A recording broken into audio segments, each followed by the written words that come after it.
এই ঘটনাটা হয়তো কম বেশি সবাই শুনে থাকবেন। কি হয়েছিল ঠিক সেই দিন চলুন ডিটেলসে জেনে নিই। হায়দ্রাবাদের মেয়েদের নিরাপত্তা নিয়ে বারবার অভিযোগ উঠে আসছিল পুলিশের কাছে। রাতে রাস্তায় মেয়েদের বিরক্ত করা, কুপ্রস্তাব দেওয়া, এমনকি অনেক রিপোর্ট পৌঁছেছিল পুলিশের কাছে।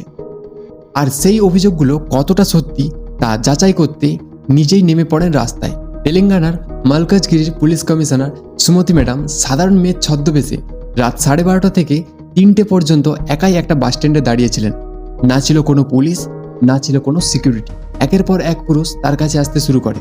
কেউ উল্টোপাল্টা মন্তব্য করে, কেউ আবার নম্বর চাইতে থাকে, কেউ আবার কুপ্রস্তাব দেয়। এইভাবে মাত্র 3 ঘন্টার মধ্যে প্রায় 40 জন পুরুষ তার কাছে এসেছিল। সবচেয়ে অবাক করা বিষয় হলো ওরা কেউই জানতো না যাকে সাধারণ মেয়ে হিসেবে বিরক্ত করছে তিনি আসলে একজন আইপিএস অফিসার। পরে পুলিশ অনেককেই শনাক্ত করে এবং কাউন্সিলিংয়ের জন্য ডাকে। আর এই ঘটনাটা একটা জিনিস বুঝিয়ে দেয়, শুধু অফিসে বসে রিপোর্ট শোনার থেকে মাঝে মাঝে রাস্তায় নেমে বাস্তব পরিস্থিতিকে দেখাও খুব জরুরি।